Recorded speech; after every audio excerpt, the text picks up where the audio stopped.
உன் உடலே குடும்பம், உன் உடலே கோயில். உலகின் அனைத்து ரகசியமும் உன் உடலுக்குள் தான் உள்ளது. மந்திரம் தேடாதே, தந்திரம் நாடாதே, உன்னை உன் உடலுக்குள் தேடு. ஊர் ஊராகச் சுற்றாமல் உன் உடலைச் சுற்று. உத்தமன் என உன்னை ஊர் பாராட்டினாலும் உடல் உன்னை கைவிட்டால் பட்டம் பதவியெல்லாம் பிடி சாம்பலே. ஓடி ஓடி உழைத்து காவல் தெய்வமாய் நின்றாய் குடும்பத்துக்கு.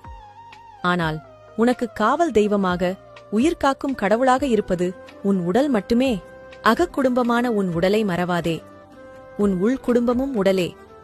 அதை மறந்தால் புறக்குடும்பம் கதறினாலும் உன்னை காக்க யாரால் முடியும்? மற்ற உயிர்களுக்குச் செய்யும் பாவத்துக்கு விமோசனம் உண்டு. உன் உயிருக்கு சிறப்பு வரமான உடலுக்கே நீ செய்யும் பாவத்துக்கு விமோசனமே இல்லை. உடலுக்கு ஒருவன் செய்யும் சிறந்த தொண்டு பூசைதான். உடலுக்குள் உழைக்கும் உறுப்புகளை ஆராதிப்பது ஆலயம் தொழுவதினும் சாலச் சிறந்தது.